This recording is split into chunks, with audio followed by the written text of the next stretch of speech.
Et ça fait partie des rendez-vous que vous attendez tous les matins. Juste après 6h20, nous partons pour la campagne et la ferme pédagogique de Fanny Agostini en Haute-Loire.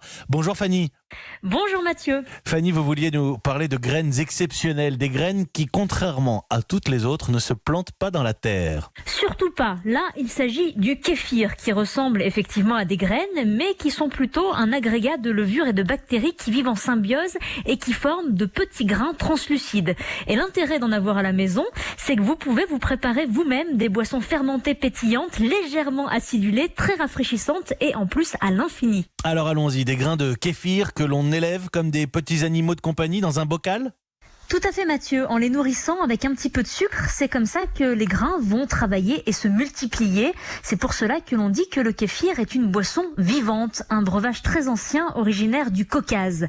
Pour en préparer, il suffit de mettre ces graines dans un bocal, à l'abri de la lumière et à température ambiante. Vous mettez 1 litre d'eau pour 20 grammes de sucre, quelques rondelles de citron et une figue, ou si vous n'en avez pas, des raisins de Corinthe. Le couvercle restera ouvert avec un torchon par-dessus. Et au bout de 24 heures, vous allez observer des petites bulles qui remontent, signe que la boisson est prête à être filtrée et mise au frigo dans une bouteille en verre, une bouteille type bouteille de limonade. Et on peut, suivant les goûts, rajouter un petit peu de menthe fraîche, de gingembre, de cardamome ou pourquoi pas d'hibiscus. Et ce qui donne une boisson rafraîchissante mais aussi très vertueuse.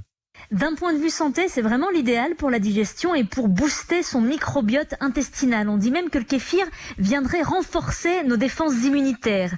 Les grains de kéfir, qui généralement ne se commercialisent pas, vous n'en trouverez pas forcément dans le commerce, ils se transmettent. C'est la boisson de l'altruisme par excellence. Vous trouverez peut-être comme moi un voisin sympa qui pourra vous en donner un fond de bocal.